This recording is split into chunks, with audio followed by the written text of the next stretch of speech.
Анткени Конституцияда так көрсөтүлүп атат. Аймактык бүтүндүк ага эч ким кол сала албайт. Ал маселени эч ким чече албайт. Ошондуктан 100% Кыргызстанга тиешеси бар болуп турган аймакты алмашуу жолу менен делимитация демаркация комиссиясы чече албайт. Бүгүнкү келип чыккан маселенин баарына мен биринчиден өзүбүздү күнөөлөйм. Ошол бир үндүктүн акчасына сатылып кетип, бүгүн кимдерди шайлап атканыбызды көрүп атабыз. Кимдерди шайлап алганбыз? Элдин кызыкчылыгын, элдин нукпай, тебелеп тепсеп, бүгүнкү күндө эки достон коркуп, маселенин баарын бир үй бүлөлүк кылганга баш ийип, ошолорго кызмат кылып кол коюп берип атышат. Кемпирабадты бербейишпи, айткылачы ошо.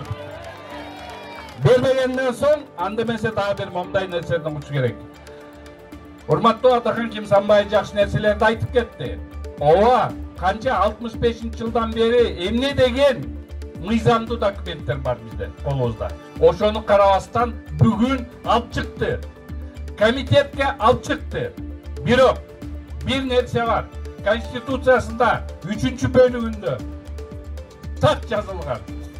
Жер, чегара жерлери эч кимге берилбейт деген.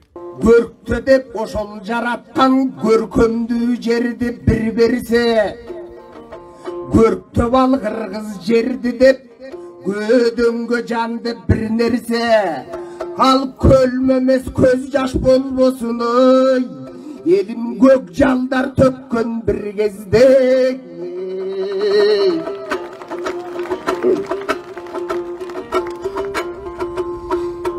Кече куюлгутуп хангайды кун болуп жүрдүк бир кезде, кулкундуулар айынан кул болуп жүрбүз бул кезде.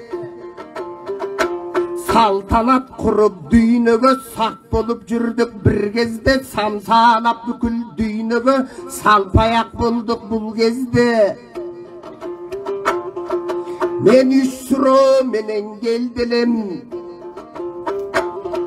элим алтан жерди бергиче артыңды берсең кандайсың?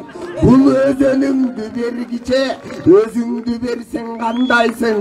Көк көлмөңдү бергиче көчүгүң берсең кандайсың?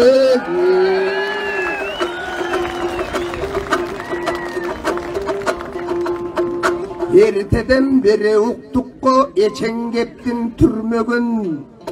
Ел шайлагандар үндөдүң, эме Кудай шайлаганы сүйлөсүн.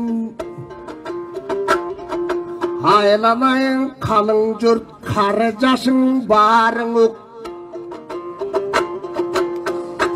Бул жер деген жерди билесиң, эл деген элди билесиң.